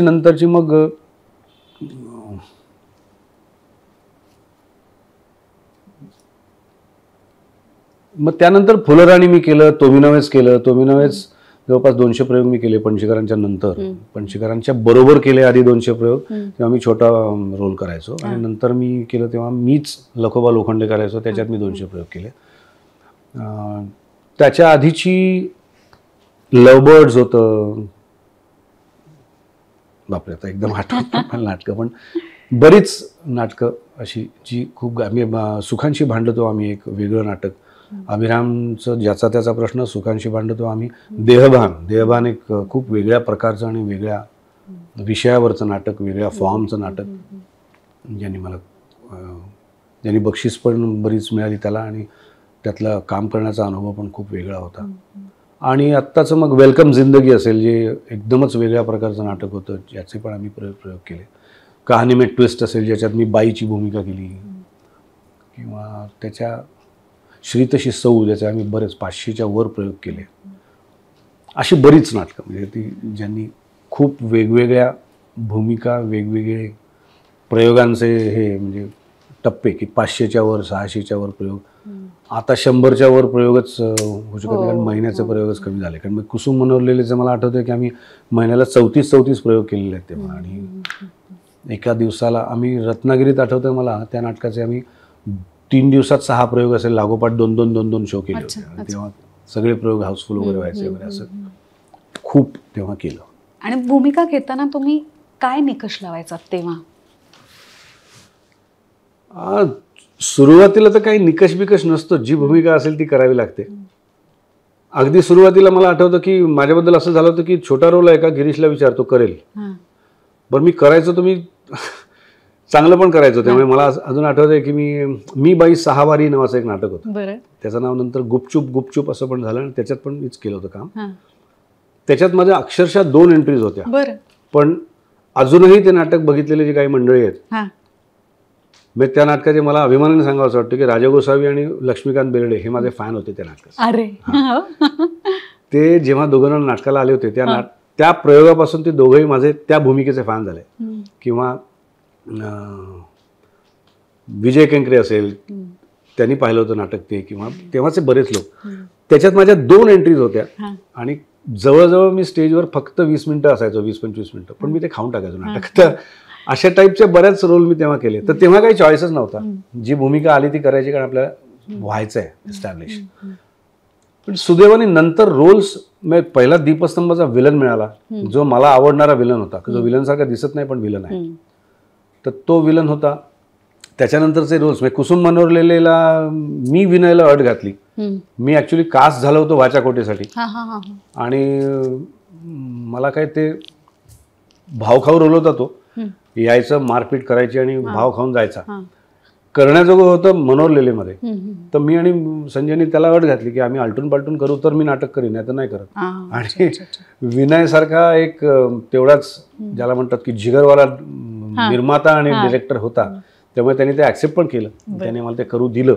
आणि पहिल्यांदा तो प्रयोग सक्सेसफुल झाला की आम्ही आलटून पालटून केलं. तर त्या टाईपच्या भूमिका मिळत गेल्या. किंवा त्याच्यानंतर मग कसं होतं की तुम्हाला त्या टाईपचे रोल्स किंवा चांगले रोल्स ऑफर व्हायला लागतात की तुम्ही जेव्हा एकदा एस्टॅब्लिश होता, तुम्ही काहीतरी वेगळं करून दाखवायला लागता. तर त्या बाबतीत मी लकी ठरलो की मला खूप वेगवेगळे खूप चांगले रोल्स, ज्याचा त्याचा प्रश्नमधला माझा रोल बघून मला मतकरी म्हणाले होते की तू इतकं चांगलं काम केलंस गिरीश की तुझ्यासारखा माणूस आपल्या आजूबाजूला पण नसावा, इतका वाईट ते कॅरेक्टर पुढे पुढे होत जातं. तो नाटक तुला आठवतं की नाही मला माहीत नाही. तर ते तसा रोल, किंवा तुम्ही नव्हेच, जेव्हा मी पणशीकरांची भूमिका केली तेव्हा नाट्यसंपदा प्रतिष्ठानने जेव्हा इथे पहिला प्रयोग शिवाजी मंदिरला ठेवला होता आणि सगळेच पणशीकर कुटुंबीय समोर बसलेले आणि मी प्रयोग त्यांच्यासमोर सादर करतोय, तर राधेश्याम महाराजचा जो प्रवेश आहे त्यात ते महाराज बनतात ना ते, तर ते इंटरव्हल नंतर जेव्हा पणशीकर आत आले तर ते म्हणाले की राधेश्याम महाराज माझ्यापेक्षा चांगला केलास म्हणते. तर ते या टाईपच्या ज्या गोष्टी असतात त्या या नाटकाने दिल्या. तर हे काही, किंवा सुंदर मी होणार नाटकात मी पु ल देशपांड्यांची भूमिका नंतर मला मिळाली करायला. संजय देशमुख जो कवी आहे, तर त्यांच्या 75साठी आम्ही प्रयोग जो केला त्याला सुनीताबाई आणि पु ल देशपांडे स्वतः समोर बसलेले होते. चव्हाण सेंटरचा प्रयोग. आणि गंमत सांगतो सुलेखा की त्याच्यात सगळ्यात छान वाक्य माझ्या रोलला होते, संजय देशमुखला, टाळ्यांचीच वाक्य सगळी. आणि त्या प्रयोगात तो प्रयोग हाऊसफुल होता, पूर्ण थिएटर भरलेलं, समोर तोगळणं ती बसलेली. तर ते वाक्य उच्चारलं गेलं माझ्या तोंडून की टाळ्या यायच्या, आणि नंतर सगळे प्रेक्षक आपापल्या जागेवरून असे थोडे थोडे उठून पुलंकडे बघायचे आणि दुसरी टाळी वाजवायची. आणि असा प्रयोग तो झाला. जवळजवळ त्या दिवशी प्रयोग 35 ते 40 मिनिटं जास्त झाला, एवढ्या टाळ्या वाजल्या होत्या पूर्ण प्रयोग भर. तर असे काही जे गोष्टी, किंवा युटर्न नाटक, मग अशी मी बोलण्यात राहिलो की युटर्न नाटक जे केलं आम्ही, ते पहिल्यांदा 2 पात्राचं नाटक इतकं सक्सेसफुल, याचे आम्ही 500-600च्या वर प्रयोग केले. गुलजार आले होते नाटक बघायला, आणि त्या नाटकात मी मेजरचा रोल करायचो, रिटायर्ड मेजर असतो, आणि मी मध्येच ना टाचा अशा उंचावायचो. मला काय वाटलं होतं माहित नाही, की अशी एक लकप घेतली होती. त्या माणसाने काय नोटीस केलं असेल, तो प्रयोग संपल्यानंतर म्हणाला तुम्ही जे ते केलं ना म्हणे, त्याने तुम्ही मेजर वाटलात म्हणे. तर अशा ज्या काही गोष्टी असतात, किंवा आपला प्रयोग बघायला, म्हणजे युटर्न बघायला जेव्हा सदाशिव अमरापूरकर आले होते, अगदी शेवटी त्याच्यानंतर काही दिवसात ते गेले. त्यांच्या बायकोनी त्यांना आणलं होतं. ते म्हणाले तुम्ही त्यांना म्हणताय नाटकाला आला ते बरं वाटलं, थँक्स, मला द्या, मी त्यांना नाटकाला आणलंय. आणि ते नाटक बघितल्यानंतर मला म्हणाले, गिरीश, आम्ही जेव्हा नाटक करत होतो ना तेव्हा असं नाटक नव्हतं रे, किती छान तुम्ही सहज वावरता बोलता, ह्या टाईपचं नाटक मला आवडायचं, पण तेव्हा मला तो काळ नव्हता, असं त्यांचं मला कमेंट आठवतं. तर या टाईपच्या काही गोष्टी, काही माणसं जी येतात, किंवा सुबोध गुरुजी नावाचा माझा मित्र आहे, आर्ट डिरेक्टर आहे, त्यांनी जेव्हा तोमिनोज पाहिलं तेव्हा तो म्हणाला की तू, तेव्हा ते व्हायचं ना की तोमिनोजचं शिवधनुष्य उचललं वगैरे असं, तो म्हणाला नुसतं तू शिवधनुष्य उचललं नाहीस, त्याचं इंद्रधनुष्य करून आम्हाला दाखवलंस. तर या टाईपच्या ज्या कमेंट्स असतात अशा जाणकारांकडून आलेल्या किंवा अशा, त्या तुम्हाला खूप काही देऊन जातात. म्हणजे मला आठवतंय सुखांशी भांडतो आम्ही नावाचं नाटक होतं, ज्यात चिन्मय मांडलेकर माझ्याबरोबर काम करायचं. मी 2 ह्या कलावंतांचं नाव मुद्दाम घेईन, एक इला भाटे आणि एक चिन्मय मांडलेकर. हे असे सहकलावंत आहेत ना, कलावंत तर आहेतच ग्रेट, पण असे सहकलावंत आहेत जे 1 मिलीमीटर सुद्धा वेगळं काम करत नाहीत, इतके मेथड. आणि तो रोल असा विचित्र होता सुखांशी भांडतो आम्ही मधला, की तो पूर्ण रोल त्याच्यावर मी रिॲक्ट करतो असाच रोल होता. मग त्यांनी जरा जरी बदललं असतं ना काहीतरी, तर माझ्या रोलचं वाट लागली असती सगळी. बरं. आणि ते त्याला माहित होतं, मला माहित होतं, पण he such a methodical actor, such a nice actor, nice co-actor. Suresh भागवतचं मला अजून कमेंट आठवते. नाटक बघायला सुरेश भागवत आला होता, गडकरी रंगायचा, आणि तो मला आत येऊन काय म्हणाला असेल, तो म्हणे, गिरीश, बाकी तुला कोण काय म्हणाला मला माहित नाही, हा रोल तू घेतलास ना याच्यासाठी मला तुला अभिनंदन करायचं. कारण तो रिॲक्ट होण्याचा रोल होता, इट्स व्हेरी डिफिकल्ट रोल. बघताना सगळ्यांना हा रोल आवडायचा, कारण तो परफॉर्मिंगचा रोल होता ह्याचा, चिन्मयचा, आणि माझा रिॲक्ट होण्याचा रोल होता. पण मजा यायची तो रोल करताना, की सतत अलर्ट राहावं लागायचं. आणि एका सीनला तो मी होतो आणि मी तो होतो, असा एक सीन होता. दॅट वॉज मार्वलस, मजा यायची सीन. तर अशी काही नाटकं असतात, असे काही रोल्स असतात जे न मागता तुम्हाला मिळतात आणि तुम्हाला खूप काही देऊन जातात. तेव्हा निकष सुरुवातीलाही काही लावले नाही मी, जे आलं ते, म्हणजे माझं एक तेव्हा मी वाक्य म्हणायचो की ते काम तुम्ही असं करा ना, कुठलंही काम, की तुमच्यानंतर 2 क्षण पॉज गेला पाहिजे, की तुम्ही काय जगातला शेवटचं नसताच, तुमच्यापेक्षा बरेच असतात. हे मला पहिल्यांदा शिकवलं मुंबईने, की माझ्यासारखा 1 किंवा 2 असेल नागपूरमध्ये, इथे तुमच्यासारखे 1000 असतात. You have to prove.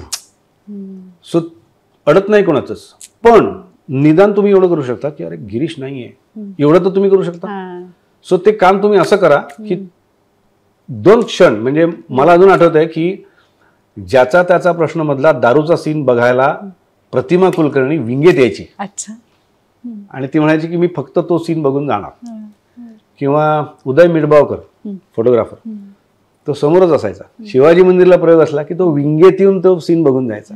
तर हे जे तुम्ही काहीतरी करता देता, तर हे मजा येते करायला.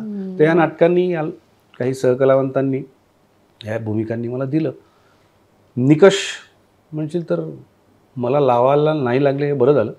चांगले रोल्स मिळाले, खूप वेगवेगळे रोल्स मिळाले. जसं आता एक 7व्या मुलीची 7वी मुलगी नावाचं एक नाटक मी केलं होतं, आता आठवत आहेत मला एक नाव, त्याच्यात एक वेगळाच रोल मी केला होता. तर असं काय काय वेगवेगळे रोल्स मी केले, मजा आली. पण असा काही रोल आहे जो तुम्हाला करावा लागला, तुम्हाला करायचा नव्हता खरं तर, पण त्यानंतर त्याचं सोनं झालं, म्हणजे तुम्ही केलं?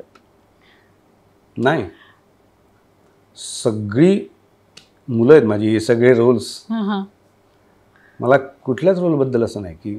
पण तुम्हाला एखादी गोष्ट नाही आवडली तर नाही म्हणता तुम्ही की मी नाही करणार म्हणून? नाही, पेक्षा मी असं म्हणतो की ती का हवी आहे लेखकाला, का हवी आहे दिग्दर्शकाला, ते पटवून घेतो. आणि ते तितकं अनिवार्य असेल तर मी स्वतः मोल्ड होतो. आणि पटलं डिरेक्टरला, लेखकाला, तर मग वेल अँड गुड. म्हणजे ते जर का माझं म्हणणं पटलं, पण ते पटलं पाहिजे ना. लेखकाने लिहिलं याचा अर्थ त्याला काहीतरी दिसलेलं आहे, दिग्दर्शकाला ते करावं असं वाटतं याचा अर्थ त्यालाही काहीतरी वाटतंय. मग ते माझं डिफिट समजतो मी, की त्यांना जे हवं आहे ते मी देऊ शकत नाही का, मग मी करीन ना. म्हणजे 2 प्रकारचे ॲक्टर्स असं म्हणूया ना आपण ढोबळ मानाने, की एक माझ्यासारखी भूमिका करतात आणि एक भूमिकेसारखा मी करायचा प्रयत्न करतात. तर मी भूमिकेसारखा मी व्हायचा प्रयत्न करणारा नट आहे जास्ती करून, कारण ऑलटुगेदर माझं सगळंच मी बदलू शकत नाही. ते काही भूमिकांमध्ये काही मेकअपमध्ये, म्हणजे वेलकम जिंदगीमध्ये मी कम्प्लीटच माझा गेटअप बदलला होता. मी पोस्चर बदलून टाकलं होतं आणि सगळं दाढी बिडी लावून असं म्हातारा 102 वर्षाचं झालं होतं मी. पण बाकीच्या ठिकाणी तुला करता येणार नाही तसं, म्हणजे तुझा आवाज आणि स्ट्रक्चर तसंच राहणार आहे, पण निदान तू त्याच्यासारखा होण्याचा प्रयत्न करतेस. तर तसंच मी पहिल्यापासून आहे. मी अर्थात ते दोन्ही गोष्टी खूप कठीण आहेत, किंवा त्याला मी कमी लेखत नाही, कारण आपण जर पाहिलं की सगळ्याच भूमिका एकाच टाईपनी करणारे नट पण आपल्याकडे आहेत. मी नावं घेत नाही, पण तसं पण आहेत की जे आपला छापच त्या भूमिकेवर बसवतात. तर तेही कठीण आहे. पण मी शक्यतोवर त्याकडे जाण्याचा प्रयत्न करतो, जेवढा प्रयत्न होऊ शकेल तेवढा करतो. डिरेक्टर आणि लेखकाला जे हवं ते करण्याचा प्रयत्न आपण करायचा, पण शक्यतोवर असं नाही म्हणायचं की नाही बाबा हे नाही मी करणार. मग तिथेच कुठेतरी हार मानल्यासारखं वाटतं की नाही, का नाही करणार, करूया. वेलकम जिंदगीमध्ये मला खूप सुरुवातीला त्रास झाला होता की मी आवाज काय ठेवू, मी पोस्चर काय ठेवू. 102 वर्षाचा पण एन्थुझियास्टिक म्हातारा असं त्याचं वर्णन आहे, की तो 18 वर्षासारखा आहे मनाने, पण आहे मात्र 102 वर्षाचा. तर ते भयंकर कठीण होतं सुरुवातीला. ते तालमीत हळूहळू पण मजा आली. तुमचा ड्रीम रोल असा काय आहे, म्हणजे एखादा रोल तुम्हाला करायला आवडेल किंवा आवडला असता? डिटेक्टिव्ह करायचं आहे ॲक्च्युली मला. म्हणजे व्योमकेश बक्षी किंवा पेरी मेसन हे डोक्यात असल्यापासून मला डोक्यात आहे की एक लवेबल रास्कल म्हणतात ना तसं. म्हणजे जी कॉलेजमध्ये आमच्या सगळ्यांची ओळख होती, आमच्या सगळ्या ग्रुपची, की वी वर लवेबल रास्कल्स, किंवा तरुण तुर्कमध्ये ते वाक्य आहे लवेबल रोग्स, की these are rogues but lovable rogues. तर तसे आम्ही नटोरियस होतो, खोडकर होतो, पण आम्ही प्रिय होतो आमच्या शिक्षकांना, आमच्या सगळ्या मित्रांना वगैरे. तर तसा एक रोल मला करायचा आहे की जो असं खेळता खेळता, हसता हसता, काहीतरी करता करता काहीतरी डिटेक्ट करतो, शोधून काढतो. असा एक डिटेक्टिव्ह टाईपचा रोल अजून तरी करायला नाही मिळाला. तो करायची भयंकर इच्छा आहे, बघूया. आणि असा कुठला एखादा रोल आहे जो दुसऱ्या कोणीतरी केलाय पण तुम्हाला करायला आवडला असता? असं एकदाच झालं होतं जेव्हा डॉक्टर तुम्ही सुद्धा, अशी नाटकांची नावं आता येत आहेत बघ, ते मी केलेलं अतिशय उत्तम नाटक. डॉक्टर तुम्ही सुद्धा जेव्हा पहिल्यांदा आलं तेव्हा मोहन गोखले जो रोल करायचा, तो रोल बघून मला भयंकर हेवा वाटला होता, की म्हटलं आत्ता मी ह्याच्या इतका सिनियर नाही आहे, नाही तर तो रोल मला भयंकर आवडला होता. पण नंतर ते नाटक 12 वर्षांनी आलं तेव्हा मी मोठा झालेलो होतो, त्यामुळे मला तो मोठा डॉक्टरचा रोल करायला लागला. आणि तो रोल दुसऱ्याने केला, समीरने केला वाटतं, समीर पाटीलने केला. पण तेव्हा मला वाटलं होतं एकदा की हा रोल मला मिळाला असता तर बरं झालं असतं. तुम्ही नाटकात खूप छान छान भूमिका केल्यात, सिनेमात सुद्धा, पण मालिकेमध्ये एखाद्या भूमिकेचं वैविध्य टिकवणं शक्य असतं का? म्हणजे तुम्ही काम छानच करता, पण ते किती कठीण असतं? हा, म्हणजे तू म्हणतेस तसं कॉन्सन्ट्रेशन खूप कमी असतं, कारण खूप कामाचा धबडका खूप असतो. हा, म्हणजे महिन्यातून 2 सीन, 4 सीन, 5 सीन ह्याच्या पलीकडे असं समाधान होत नाही, कारण त्याचं शेवटी ना ते माध्यम डायल्यूट माध्यम आहे ना, ते खूप हळूहळू पुढे सरकणारं आहे. पण तरी सुद्धा मला काही भूमिकांनी खूप, लेटेस्ट माझी जी भूमिका होती अभिजित राजे, त्या रोलने मला खूप समाधान दिलं. म्हणजे त्याच्यात मी अक्षरशः रोज म्हटलं तरी चालेल की 1-2 सीन तरी मस्त मजे करायचो आम्ही. मी आणि निवेदिता दोघंही छान करायचो. आम्हाला तुमचे ते सगळे सीन्स बघायला आवडायचे, तुम्ही ॲज अन ॲक्टर म्हणून आवडतं, पण तुमच्या सॅटिस्फॅक्शनचं काय मालिका करताना स्पेशली? ते कमी मिळतं ना. नाटकात कसं होतं शेवटी काय आहे की म्हणजे 450 एपिसोड किंवा 500 एपिसोडचा कंटेंट आणि 2.5 तासाचा कंटेंट, कॉन्सन्ट्रेटेड 1 डोज जसा असतो, सिंगल डोज, तसं ते आहे. मी तिथे तुम्ही इतकं जागरूकपणे हे काप, हे नको, आणि असं एकदम 2.5 तासात लोकांना असे लोकांना हे करून ठेवतात, तर ते होणार नाहीच. फिल्मला जसं तुम्ही काप काप काप काप कॉम्प्रेस करून एकदम अशी कॉन्सन्ट्रेटेड देता तुम्ही, तसं होणार नाहीच. पण त्याला इलाज नाही, त्या माध्यमाचा तो दोष असल्यामुळे तेवढं सॅटिस्फॅक्शन तुम्हाला मिळणार नाही. पण शेवटी रीच आणि पॉप्युलॅरिटी हे याच माध्यमाला सगळ्यात जास्त आहे. किंवा दुसरं मी असं विचार करतो की 17 मार्च माझं शूटिंग बंद झालं कोविडमुळे. तोपर्यंतच्या इंटरव्ह्यूमध्ये अशा टाईपच्या मी माझी पहिली आवड नाटक सांगायचो. नाटकाला खूप मोठी परंपरा आहे. मला पहिलं नाटक आवडतं कारण नाटकामध्ये नट ग्रो होतो. नाटक ही प्रयोगशील कला आहे ज्यात तुम्हाला स्वतःला डेव्हलप करता येतं, करेक्ट करता येतं.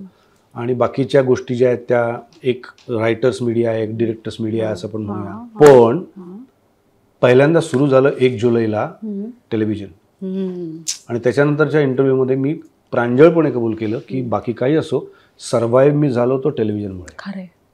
सो त्यांनी मला सर्व्हाइव्ह केलं. आणि त्याचा रीच जो आहे, एका क्षणात तुम्ही जगभर दिसू शकता किंवा काय जे असाल ते, तर तो तुम्ही अमान्य करणं शक्य नाही. आता मी अमान्य करणं शक्य नाही कारण अजूनही थिएटर कधी सुरू होईल काय सुरू होईल माहीत नाही आपल्याला, पण टेलिव्हिजन सुरू झालं. टेलिव्हिजननी अनेक लोकांना सर्व्हाइव्ह केलं. आणि म्हणजे कितीही तुम्ही ते आत्ता आपण म्हटलं की तो मीडिया जरा पातळ आहे, अमुक आहे, डमुक आहे, तरी त्याचा रीच, त्याची पॉप्युलॅरिटी आणि त्यांनी आत्ताच्या काळात जे सर्व्हाइव्ह लोकांना, त्याच्याबद्दल त्याला पूर्ण मार्क दिलेच पाहिजे. मध्यंतरीच्या काळात महाराष्ट्रात सुद्धा शूटिंग पॉसिबल नव्हती कोविडमुळे. तेव्हा कसं सर्व्हाइव्ह झालं सगळं? हा, मी सुरुवातीला आम्हाला गोव्याला गेला होता. गोव्याला काही दिवस गेलो, 15-20 दिवस. मग गोव्यात लॉकडाऊन झालं. मग तिथून आम्ही दमणला गेलो. दमणला जवळपास 1.5 महिना शूट हो ना. त्याच्यानंतर मग परत महाराष्ट्र. पण सोय खूप छान केली होती सगळ्यांनी, सगळ्या प्रोड्युसर्सनी. सगळ्या ठिकाणी खूप छान सोय होती. आता दमणला ते बायो बबल सारखं आमचं होतं की त्या एका कंपाऊंडच्या बाहेर आम्हाला जायचं नव्हतं, पण जायची काही गरजही नसायची. तिथे सगळं असायचं. शूटिंग आहे तिथेच करायचो आम्ही, तिथेच होतो. पण त्या एका माध्यमानेच नाही तर सगळंच बंद होतं. म्हणजे स्टेजवरचं सगळं बंद होतं, फिल्म सगळ्या बंद होत्या आणि फक्त टेलिव्हिजन चालू होतं. बऱ्याच लोकांना माहिती नाहीये, पण तुम्ही अजूनही गणपतीच्या कारखान्यात जाऊन गणपतीच्या मूर्त्या बनवता आणि रंगवता ना? अजून नाही ऍक्च्युली, जायचो मागे मी. माझा एक मित्र आहेत अजिंक्य चौलकर म्हणून, त्यांच्या गणपतीच्या कारखान्यात मी गंगाराम गवाणकरांबरोबर जायचो. बरोबर. गंगाराम गवाणकर म्हणजे त्या अजिंक्यचे वडील आणि गंगाराम गवाणकर मित्र, त्याच्यामुळे मी पण त्यांच्याकडे जायचो. आणि मग मी गणपतीच्या आधी तिथे जाऊन बसायचो. आणि मग जाऊन रात्री गणपती रंगवणं हे सोपं नाही. मी फक्त त्याच्या कदाला रंग दे, मागच्या बैठकीला रंग दे, असले रंग म्हणजे जे सोपं काम असतं ते मी करायचो. आणि तिथे म्हणजे मजा यायची, वेळ जायचा छान. ते सगळी प्रोसेस बघणे वगैरे. आणि मुळात मला गणपतीची आवड, माझ्याकडे गणपतीचं कलेक्शन असल्यामुळे किंवा गणपतीची काहीतरी आवड असल्यामुळे म्हणून ते झालं. माझ्या घरात जवळपास माझ्याकडे 400 गणपती आहेत. हा, कलेक्शन आहे वेगवेगळ्या आकारातलं, वेगवेगळ्या मटेरियलचं. म्हणजे अगदी साबणाचा गणपतीपासून काळ्या दगडातला गणपती, लाकडाचा गणपती, मेणाचा गणपती, मातीचा गणपती, चिनी मातीचा गणपती, सगळे तू म्हणशील त्या मटेरियलचा गणपती माझ्याकडे आहे. पण ते कसं होतं, एका लिमिट नंतर तुम्हाला मग ते थांबायला लागतं कारण त्याला जागा लागते. साईज वाईज पण तुम्हाला खूप मोठ्या मूर्ती नाही घेता येत. मग ते एका ठिकाणी मग मी थांबवलं. आणि आता एका ते कपाटात शोकेसमध्ये आहेत त्या, आणि त्या तेवढ्याच आहेत. बापरे. त्यामुळे तिकडे जायचो मी आणि ते काहीतरी गंमत जम्मत करायचो. बस तेवढंच. तुम्ही वर्तमानपत्रात सुद्धा लेखन करता आणि असे काही छंद जे लोकांना माहिती नाही आहेत, असे काही सांगू शकाल का? लेखन करायचो. चिवित्रा नावाचं एक सदर मी लोकसत्ताच्या चतुरा नावाच्या पुरवणीत लिहायचो. मग त्याचं पुस्तकही छापून आलं. मग त्याच्यावर मी एक चिवित्रांगण नावाचा अभिवाचनाचा कार्यक्रमही केला. बरेच शो केले त्याचे, 200च्या वर शो केले. मग युट्यूबवरही त्याचे काही भाग मी लॉकडाऊनच्या काळात प्रकाशित केले. असं बरंच त्या लेखनाचं मी मजा घेतली. त्या व्यतिरिक्त बारीक सारीक काहीतरी लिहित असतो. कविता लिहायचो, लिहितो मधून मधून. पण रेग्युलर काही लेखक असं काही नाही. एक पुस्तक माझं त्या चिवित्राचं छापून आलं, त्याच्या काही आवृत्त्या आल्या वगैरे, एवढंच फक्त. बाकी सातत्याने लिखाण.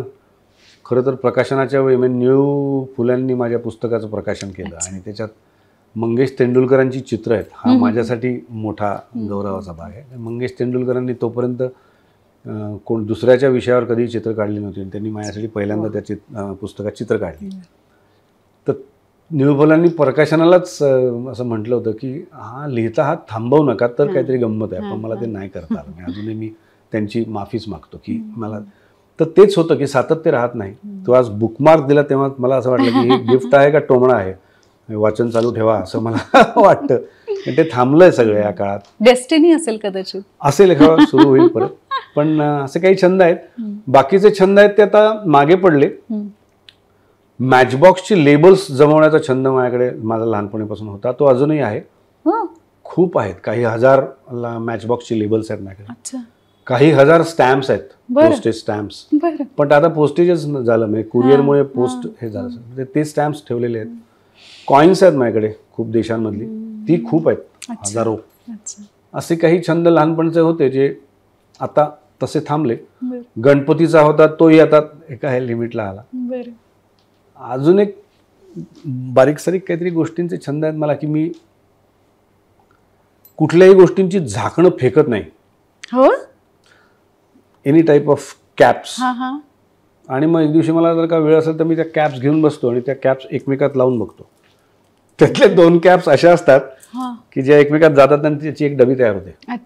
ती जगात एकमेव असते आणि तुम्ही बनवलेली असते. मग त्याच्यात जर का तुम्ही जी साईज बघून त्याप्रमाणे वस्तू ठेवून जर कोणाला तरी गिफ्ट दिली तर it's a very unique gift. तुम्ही बनवलेली असते त्याच्यावर तुम्ही काहीतरी एखादं स्टिकर लावा आणि द्या कोणाला. अशा डब्या बऱ्याच लोकांना मी गिफ्ट दिलेले किंवा माझ्याही घरात माझ्या काही वस्तू ठेवायच्या अशा. याच्यात मुख्य काय होतं, याच्यात वेळ जातो, रिलॅक्स होता तुम्ही. आणि त्या 2 झाकणं मिळायला वेळ लागतो, त्याच्यात तुमचा वेळ निघून जातो. आणि काय म्हणतात तसं एक मेंटल हे आहे, तो स्ट्रेस बस्टर आहे तो. असं काहीतरी वेडे चाळे आहेत. गाणी ऐकणे, गाणी म्हणणे हाही एक छंद आहे. तो आता मी ॲक्च्युअल स्टेजवर गाऊन पूर्ण करणार आहे. ते ॲक्च्युली कोविडच्या आधी आमचं सगळं ठरलं होतं, एका कार्यक्रमात मी ॲक्च्युअल गाणार होतो काही गाणी, पण ते आता पोस्टपोन झालं. तर आता आम्ही थिएटर्स ओपन होण्याची वाट बघतो, तेव्हा तसंही त्या रूपातही तुम्हाला मला बघता येईल. आमच्यासाठी एक गाणं म्हणून दाखव. नाही नाही नाही, नको, आत्ता नको. कार्यक्रमात बघूया. एक काहीतरी एखादं अंतर. नाही गंमत नाही येणार आता, काय तसं हे नाही. काय कुठलं म्हणू म्हणजे असं मग काय तुमच्या दिल के करीब एखादं. गाईडमधलं एक गाणं मला खूप आवडतं. किंवा ठीक आहे, एक गाणं मला जे खूप आवडतं त्यातलं एक कडवं म्हणतो मी. मैं जिंदगी का साथ निभाता चला गया, हर फिक्र को धुएं में उड़ाता चला गया. यातलं एक कडवं आहे जे कडवं मला खूप आवडतं. गम और खुशी में फर्क न महसूस हो जहां, न महसूस हो जहां, न महसूस हो जहां, मैं दिल को उस मकाम पे लाता चला गया, हर फिक्र को धुएं में उड़ा. वाह, किती छान. गम और खुशी में फर्क न महसूस हो ही टर्मच मला इतकी आवडली. मी अनेक सायकॅट्रिस्टना याबद्दल बोललो होतो, ते म्हणाले की खरंच मी आपल्याकडे ना फिल्मी काव्याला कविता न म्हणण्याचं जे एक हे आहे, ही सगळी जी काव्य आहेत, म्हणजे गाईडमधली गाणी काय, अनेक चित्रपटांमधली गाणी, ही सगळी फारच उत्तम काव्य आहेत खरं तर. आता यातलं जे गम और खुशी में फर्क न महसूस हो जहां, ही मनाची अवस्था आणणं म्हणजे मला ऐकताना असं वाटलं की हे शक्य तरी आहे का. खरंच मी दिल को उस मकाम पे लाता चला गया. आणि त्याच्यात सुद्धा तो म्हणतो की आणलं नाही आहे, त्यात मगाचा आपला प्रश्न स्ट्रगल प्रश्न, ते नेत राहणं इज ग्रोथ, असं ते आहे. डॉक्टर, पल्लवी तुमची पत्नी आधी काम करायची, म्हणजे आपल्या क्षेत्रात अभिनय करायची, आता कुठे दिसत नाहीये ती. नाही, एक ॲक्च्युली दुर्गा म्हणजे माझ्या मुलीसाठी तिने ॲक्च्युली म्हणजे ती सर्व्हिस पण करायची, ती पण तिने सोडली कारण ती लहान होती खूप. आणि तुला माहिती आहे हे प्रोफेशन खूप काय म्हणतात तसं वेळ मागणारं प्रोफेशन आहे. आणि त्या वेळा अजिबातच सोयीच्या नसतात घरच्यांसाठी. माझ्याच ती कशा सहन करते हे मला माहिती, की सकाळी तुम्हाला 7 वाजता घरातून निघायला लागते आणि रात्री 11 वाजता तुम्ही घरी येतात, तर ते तिला शक्य नव्हतं. आता ती परत विचार करते, आता मुलगी मोठी झाल्यामुळे. पण खूप छान काम करायची पल्लवी. अवंतिकामध्ये ती बेस्ट वॅम्पसाठी नॉमिनेट पण झाली होती. हो, आणि खूप छान. आणखीन एका आपल्या प्रोडक्शन मध्ये तिने काम केलं होतं, मला आता नाव नाही आठवत आहे, पण मी काम केले तिच्याबरोबर. अच्छा अच्छा अच्छा. तिने काही नाटकं पण केली तेव्हा, सिरियल पण केल्या, पण आता गेले बरं. आमची एक इव्हेंट कंपनी, आम्ही एक प्रोडक्शन हाऊस सारखं सुरू केलं. त्याचं सगळं काम ती बघते. त्यात आम्ही बरेच इव्हेंट्स केले, ते सगळं ती मॅनेज करते. ती नोकरी त्याच ह्याच्यात करत होती. ती आधी Zee24 तासला होती, चाइल्ड नावाच्या एका मॅगझिनचं सगळं मार्केटिंग ती बघत होती. मग फिल्मफेअरला होती ती, टाइम्स ऑफ इंडियाला. असं बरंच तिने मार्केटिंग, सेल्स या भागात काम केलं. आणि मग आम्ही एक कंपनी फॉर्म केली, ज्याच्यात आम्ही बरेच चांगले चांगले इव्हेंट्स केले. डॉक्टर्सला जे अवॉर्ड दिले जातात त्याचं फंक्शन आम्ही झीनी आमचं तो इव्हेंट सगळा दाखवला होता, मी टेलिकास्ट केला होता. Zee24 तासने एकदा दाखवला होता. मग आम्ही एक ग्लोबल एव्हिएशन समिट नावाचं एक जवळपास 38-39 देशांचं एक समिट झालं होतं इथे ग्रँड हयातला. तिथला कल्चरल शो आम्ही आमच्या इव्हेंट कंपनीतर्फे आम्ही केला होता वगैरे. असे सगळे गोष्टी ती स्वतः हँडल करते. त्या सगळ्या डिझाईन करणे, एक्झिक्यूट करणे, असं सगळं ती करते. पण आता कोविडमुळे तेही सगळं थांबलेलं असल्यामुळे ती पण आत्ता माझ्यासारखीच अस्वस्थ आहे की काहीतरी काम सुरू झालं पाहिजे. पण तिचं एक तर लिटरेचरचं बॅकग्राऊंड असल्यामुळे ती इंग्लिश लिटरेचरची स्टुडंट आहे आणि कन्व्हिन्सिंग स्किल त्याचं खूप छान आहे, मार्केटिंगचं. एखादी गोष्ट पटवू खूप छान शकते. त्यामुळे तिला त्या टाईपचं मार्केटिंग किंवा एखाद्या गोष्टीचं लिहिणं हे खूप छान जमतं. आणि ते सगळंच सध्या आमचं थांबलेलं आहे, वेटिंग आहे. मी असं बांधून ठेवतात ना घोडे असे, तर ते आता सुरू झाल्यावर आम्ही करू अजून काही. आणि लेक किती वर्षाची आहे? लेक आता 11 वर्षाची आहे. तिचं 2 वर्ष ती आता ऑनलाईन असल्यामुळे ती पण अशी धुसफूस झालेली आहे. कारण सगळ्या मुलांची अवस्था खूप विचित्र झालेली आहे. त्यांना म्हणजे तिला शाळेजवळून नेतो, शाळेसमोर थांबवतो, ती शाळा बघते आणि मलाच वाईट वाटतं तिच्यापेक्षा जास्त. ती आता 6वीत आहे, 5वी आणि 6वी दोन्ही ऑनलाईन ती शिकली. ती स्वतः उत्तम पियानो वाजवते. 2 परीक्षा तिने पियानोच्या दिल्या. कथक शिकते, कथकची एक परीक्षा तिने दिली आहे. ड्रॉइंग पण आवड आहे तिला, ती शिकते. असं काय काय काय काय चालू असतं. तिचं नाव दुर्गा. मुलीचं नाव दुर्गा. माझ्या लेकीचं पण नाव दुर्गा आहे. अरे वा, गुड. पण तिला शाळेत, कॉलेजमध्ये किंवा तिच्या बर्थ सर्टिफिकेट वरती सुद्धा टिया नाव आहे. त्याच्या मागे एक मोठी स्टोरीच आहे. म्हणजे माझ्या सासूबाईंनी खूप प्रेमाने टिया आपलं दुर्गा नाव ठेवलं होतं.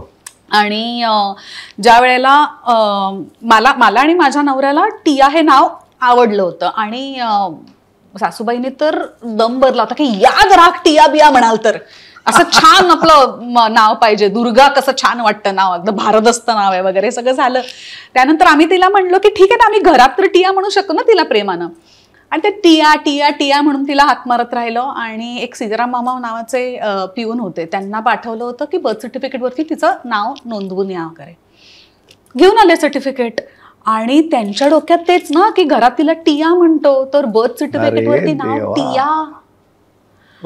माझी सासू असली भडकली होती. भडकणारच. आणि स्मिताचं भडकणं म्हणजे काय असतं ते मी खूप जवळून बघितलं. मी तिच्याबरोबर एक सिरीज दिली, एक नाटक केलंय. हो ना, कलंक छाया नावाचं. बघ अशी नाटकाची नावं आठवत आहेत. म्हणजे ज्याच्यावर घर नावाची फिल्म आली, रेखा आणि विनोद मेहरा, ते ओरिजिनली नाटक आहे. त्या नाटकात मी आणि स्मिता होतो. दुर्गा मस्त. सो एक प्रश्न विचारायचा राहून गेला तुम्हाला. विचार. तुम्ही इतकी सुंदर दर्जेदार आम्हाला नाटकं सुद्धा दिली आहेत आणि प्रत्येक नाटकांमध्ये म्हणा, मालिकेमध्ये म्हणा, सिनेमामध्ये इतकं छान काम केलंय, सुंदर गोड काम केलंय. कुठली भूमिका तुम्हाला तुमच्या आयुष्याबरोबर रिलेट तुम्ही करू शकता का?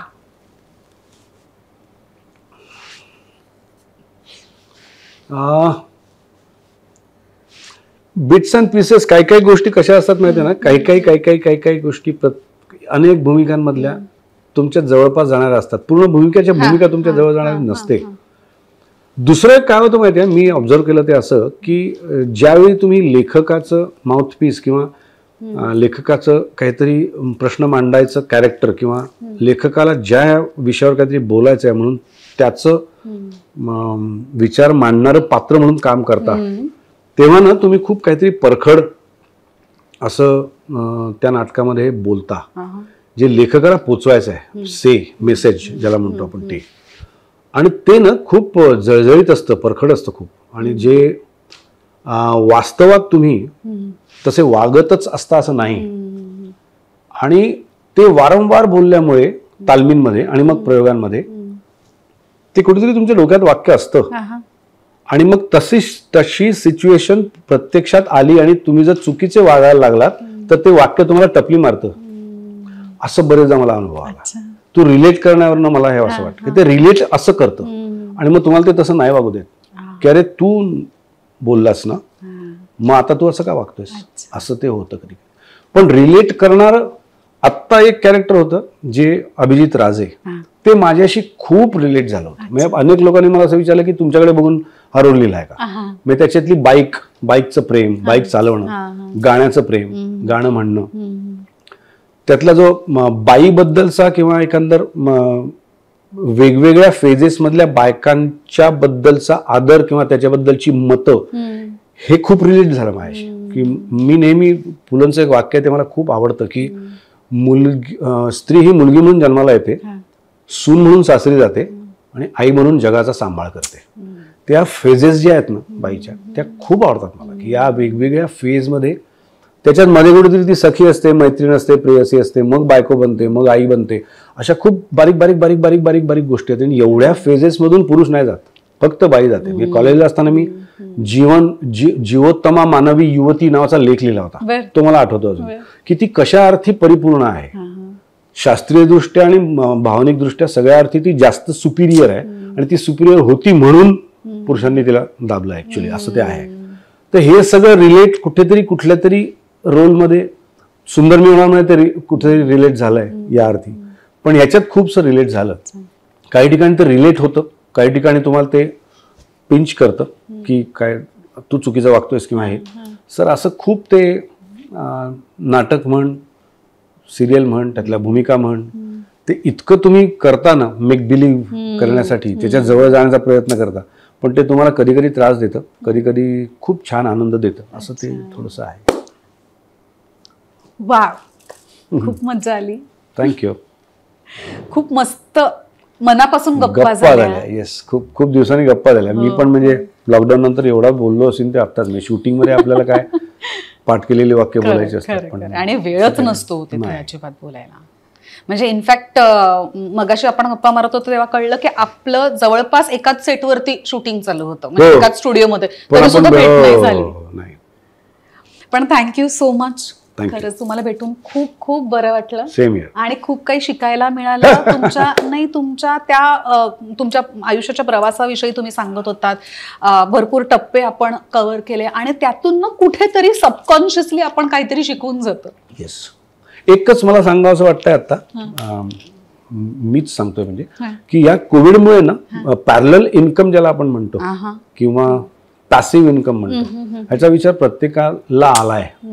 आणि त्याच्यात मला असं वाटतंय की ताकाला जाऊन भांडं लपवू नये आणि त्याचा विचार प्रत्येकाने करायला हवाय. आणि त्या दृष्टीने मी एक विचार करतोय आणि एक वेगळ्या प्रकारचं मॉडेल मी आता त्याच्यावर काम करतोय सध्या. की एक प्रल्हाद शिंदेच्या गाण्यांचा, त्यांचं चंद्रकांत शिंदे म्हणून जे त्यांचा मुलगा आहे, ते हुबेहूब त्यांच्यासारखं गातात. त्यांचा एक कार्यक्रम आम्ही रेकॉर्ड केलाय, जवळपास 2-2.5 तासाचा कार्यक्रम आहे तो. मी आणि पल्लवीने तो अँकर केलाय. आणि याची लिंक आम्ही वेगळ्या प्रकारे, जसं आता OTT प्लॅटफॉर्मवर फिल्म्स होत आहेत किंवा हे होत आहेत ना, तसं वेगळ्या माध्यमातून त्याचं डिस्ट्रीब्यूट करून प्रेक्षकांना नुसता आनंद न मिळता त्यातनं पैसे मिळावे असं एक मॉडेल आम्ही तयार केलं. तर त्या टाईपचं एक काम मी आता सुरू केलं आहे, ज्यात मला असं वाटतं की ज्यांना मला असं वाटतं की अगदी श्रीमंतातल्या श्रीमंतापासून ते गरीबातल्या गरीबापर्यंत प्रत्येकाला या 2 वर्षात झळ पोचली आहेच, प्रत्येक व्यवसाय. तर काहीतरी त्याला एक सपोर्ट मिळावा असं एक करतोय. बघूया ते कितपत सक्सेसफुल होतं. पण त्याचा पहिला व्हिडिओ आम्ही केलाय, त्याचं आता आम्ही डिस्ट्रीब्युशन सुरू केलंय. बघूया. प्रेस्टीज एंटरटेनमेंट म्हणून एक कंपनी आहे आणि आमची आद्या क्रिएशन्स, त्या दोघांच्या मार्फत तो व्हिडिओ आम्ही डिस्ट्रीब्यूट करण्याची हे करतोय. ती स्कीम आम्ही हळूहळू आता सुरू करतोय, झाली आहे ऑलरेडी म्हणजे. पण त्याचा आता प्रसार व्हायला पाहिजे, तर तो खूप लोकांना त्यातनं पैसे मिळतील असं आमची इच्छा आहे, ते मिळावेत. छान. So thank you so much. Thank you. So तुम्हाला सगळ्यांना सुद्धा हा आमचा एपिसोड नक्की बघायला आवडला असेल. तुम्ही ऑलवेज पाहत राहा दिल के करीब.